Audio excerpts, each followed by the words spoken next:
अस्सलाम वालेकुम and a very good morning to all of you. सुबह सवेरे हम आ जाते हैं 10 बजे आप लोगों से मिलने और मॉर्निंग स्पॉट के अंदर हम बात करते हैं आपकी ज़िंदगी के हवाले से। कुछ चीज़ें ऐसी होती हैं जो आपसे डिस्कस करना इंतहाई ज़रूरी होती हैं, क्योंकि सुबह का वक्त ऐसा होता है कि जब तक एनर्जेटिक ना हो, जब तक एक वाइब ना आ रही हो, जब तक आप पूरा दिन आपका अच्छा नहीं गुजरता। लेकिन सुबह अगर आपकी अच्छी हो और सुबह उठते ही आपका मूड खिलखिलाने लगे तो फिर ऐसा लगता है कि पूरा दिन अच्छा गुजरेगा। चाहे आपको बॉस की डांट खानी हो, चाहे आपको अपने जॉब पर जाके बहुत सारे ऐसे काम करने हो जो कि नहीं गवारा होते आपको। क्योंकि मंडे की अगर बात करें तो कुछ लोग ये कहते हैं कि ज़िंदगी के अंदर मंडे नहीं होना चाहिए, बस संडे होना चाहिए। संडे के बाद फिर आगे वीक ऐसी शुरू हो जाना चाहिए। मंडे का जो स्टार्ट होता है वो बड़ा ज़रूरी होता है कि अगर स्टार्ट अच्छा ना हो तो फिर ज़िंदगी के अंदर पूरा जो वीक होता है, Tuesday, Wednesday, Thursday, Friday and go on, वो फिर आपके लिए बड़े मुश्किलात पैदा करते हैं। तो आज कोशिश करेंगे कि एक ऐसा गेस्ट हमने स्टूडियो बुलाया है जो कि आपको एनर्जेटिक नज़र आएंगे और ख़ुद भी आपको एनर्जाइज करेंगे। लेकिन सबसे पहले आज थोड़े से हालात हाज़रा के ऊपर नज़र डालेंगे, क्योंकि अब कुछ लास्ट वीक हमने देखा कि वीकेंड के ऊपर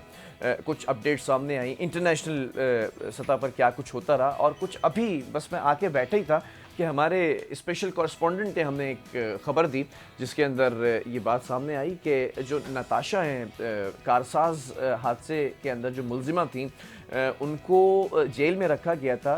1.5 माह हो चुका है वो जेल में है, लेकिन आज उनकी ज़मानत मंजूर कर ली गई है। 10 लाख रुपए के मसले के जमा कराने का कहा गया कि कराया जाए। फिर उसके अंदर इस्तफसार हुआ, वकील ने दलाइल दिए कि उनके ब्लड के अंदर ड्रग्स के नमूने नहीं पाए गए थे, लेकिन अलबत्ता यूरिन के अंदर उनके नमूने पाए गए थे। फिर ये भी कहा क्या हो सकता है ऐसी कोई दवाई दी गई हो जिसकी वजह से जिसकी रिपोर्ट के अंदर तस्करा नहीं किया गया हो, क्योंकि उनके बारे में ये बताया गया कि 1.5 माह से बल्कि कोई कई सालों से उनका इलाज चल रहा था साइकेट्रिस्ट से।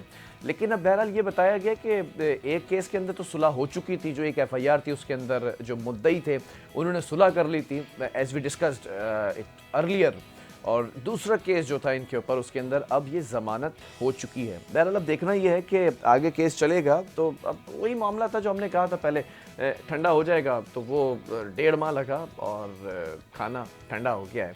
आगे बढ़ेंगे और कुछ आपको बता दें, इंटरनेशनल सतह पर भी अफसोसनाक खबरें सामने आई हैं। बैरूत की अगर बात की जाए तो उस पर इसराइली फ़ज़ाई हमला हुआ था और हमले के अंदर जो हिज़्बुल्लाह के लीडर हैं, उनके जो रहनुमा हैं हिज़्बुल्लाह के, हसन नसरुल्लाह साहब, उनकी शहादत की कंफर्मेशन हुई थी। और ये शहादत की कंफर्मेशन फिर हमने देखा कि जो हिज़्बुल्लाह है उसने की जुमे के रोज़ ये मामला पेश आया था। और फिर उसके बाद हमने ये भी देखा था कि जब उनका नाशा, उनकी लाश को जब सामने आई है बॉडी, तो कोई एक बड़ा ज़ख़म नहीं था, लेकिन वो हमले की वजह से जो इसराइल ने किया, और उसने इस बात को एंडोज़ किया है इसराइल ने कि हमने ही ये हमला किया था। अब हम ये देख रहे हैं कि पहले गाज़ा, वेस्ट बैंक, फिर उसके बाद हम ये देख रहे हैं कि लेबनान, और अब हम देख रहे हैं यमन।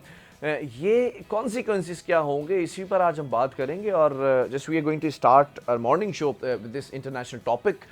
इस टॉपिक के हवाले से मैं ये भी बता दूं कि ये अभी से मसला नहीं है, ये सितंबर अक्टूबर से ये कहानी चली आ रही है और अब हम ये देख रहे हैं कि इसराइल बेकाबू हो चुका है। दूसरी तरफ यूनाइटेड नेशन जनरल असम्बली के अंदर अगर हम बात करें तो जनरल असम्बली के अंदर इजलास हुआ और उसके अंदर जो हमारे प्राइम मिनिस्टर हैं शहबाज शरीफ साहब, उन्होंने भी इस मसले को उठाया था, इसराइल की बर्बरियत और मज़ालिम को, और दीगर जहाँ पर भी ये मज़ालिम हो रहे हैं उनको भी डिस्कस किया था। बट हमने ये भी देखा कि जब नेतन्याहू आए रोस्टम के ऊपर बात कर रहे हैं तो पाकिस्तानी डेलीगेशन और कुछ और कंट्रीज़ के डेलीगेशंस उन्होंने वॉकआउट किया।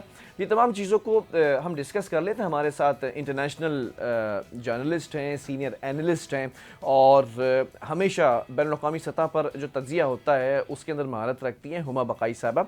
डॉक्टर हुमा बक़ाई हमें ज्वाइन कर चुके हैं। Madam, thank you very much for joining me in my programme. कैसी हैं आप, खैरियत सी हैं? बहुत शुक्रिया जी, आप खैरियत हैं? अल्हम्दुलिल्लाह। मैडम, बस ये जानना ही मैं चाहूँगा कि इंटरनेशनली आप देख रही हैं कि सिनेरियो किस तरह से बिल्ट हो चुका है। एक तरफ यूनाइटेड नेशन जनरल असम्बली का इजलास चल रहा है, उसके अंदर डिस्कशन यही हो रहा है कि इसराइल जो कुछ कर रहा है वो एक बदमाशी है, बर्बरियत है और कोई रोकने वाला नहीं है।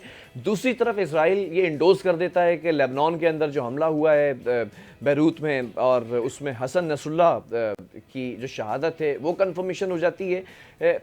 ये तमाम चीज़ों को अगर हम रखें सामने, इसके कॉन्सिक्वेंसेस आपको क्या नज़र आ रहे हैं? जाहिर है कि कॉन्सिक्वेंसेस तो बहुत ही मखदूश हो गई है सूरत हाल, और ख़तरनाक कॉन्सिक्वेंसेस हैं, क्योंकि जिस वक्त पूरी दुनिया एक 10 माह पुराने कॉन्फ्लिक्ट को जंगबंदी की बात कर रही है, 2 स्टेट सोल्यूशन की बात कर रही है, डी एस्केलेशन की बात कर रही है, इजराइल का हर एक्शन इस कॉन्फ्लिक्ट को बढ़ा भी रहा है और इसके मजीद मसाइल भी खड़ा कर रहा है। आपने जनरल असेंबली का इशारा किया, तो वहाँ पर आपको बिल्कुल वाज़ेह तौर पर इवन प्रेसिडेंट बाइडेन की स्पीच में डबल स्टैंडर्ड नजर आए। प्रेसिडेंट बाइडेन ने रशिया की अग्रेशन को रोकने के बारे में बहुत गरूर से बात की, और फिर जब उन्होंने गजा की बात की तो उनका जो प्रिंसिपल स्टांस था वो बिल्कुल मुख्तलिफ था। तो दुनिया 2 स्टैंडर्ड से तो नहीं चल सकती।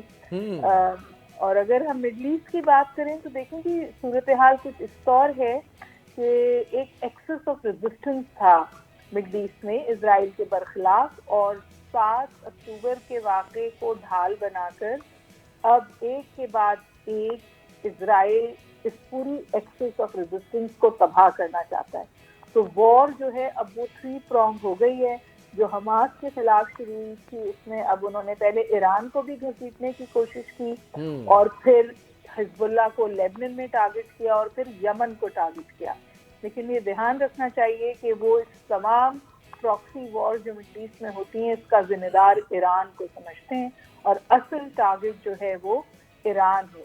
और ऐसा लगता है कि वो चाहते हैं कि कुछ ऐसा हो जाए कि ईरान डायरेक्टली वॉर में घुस आए। अच्छा। अगर ऐसा होगा तो जो इस वक्त जो जंग है ना, कि वो एक रियासत और गैर रियासती अनासर के बीच में, स्टेट और नॉन स्टेट एक्टर्स के बीच में, अगर प्रोवोकेशन ऐसी होती है कि ईरान खुलकर सामने आता है, तो फिर अमेरिका भी और ज्यादा खुलकर सामने आएगा, और फिर ये रियासती जंग हो जाएगी।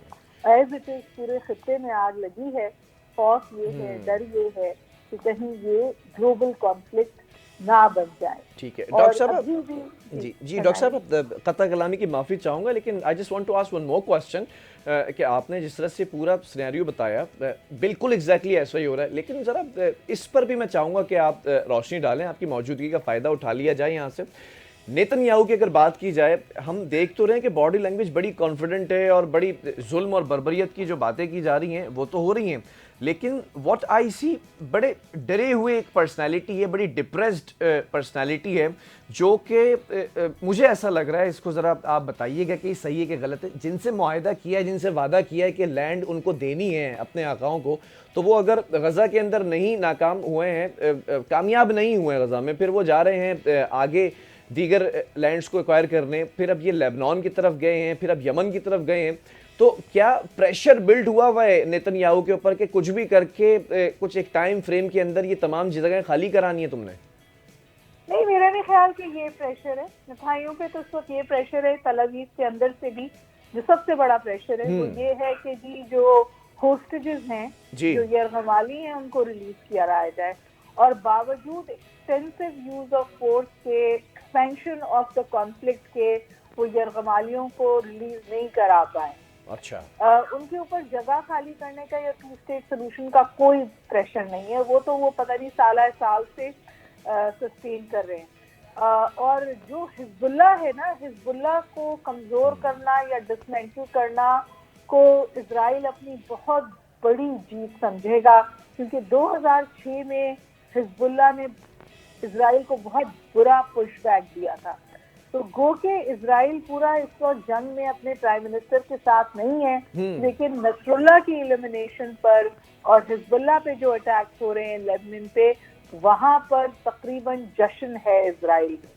और देखिए, जैसे मैंने आपसे पहले गुजारिश की कि पूरा इनका इस वक्त ट्रस्ट ये है, स्ट्रैटेजी ये है, 2 प्रॉन्ग स्ट्रैटेजी है। पहले ये कि टॉप लीडरशिप को खत्म करें, हानिया को खत्म किया, नसरुल्लाह को खत्म किया, 20 लीडर हिजबुल्लाह के खत्म किए, क्योंकि हिजबुल्लाह का स्ट्रक्चरिंग हायरार्की ऐसी थी कि 2nd टियर ऑफ लीडरशिप भी फाल थी, 3rd टियर ऑफ लीडरशिप भी फाल थी। तो उन्होंने 20 लोगों को एलिमिनेट किया है एक हफ्ते में।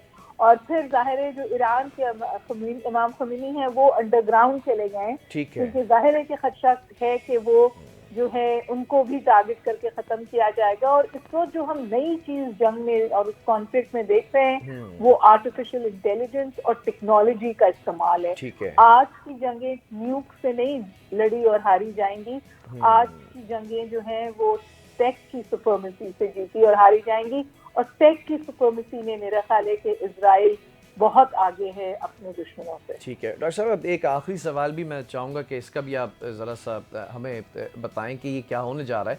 मिडिल ईस्ट की अगर बात करते हैं उसमें मुस्लिम कंट्रीज़ अक्सरियत हैं, उनकी अगर बात कर लें और साथ साथ पाकिस्तान को भी ले लें, तो इस तमाम सिनेरियो के अंदर क्या रोल है इनका और होना क्या चाहिए था? इनका रोल है जी मुजरमाना खामोशी और लिप सर्विस।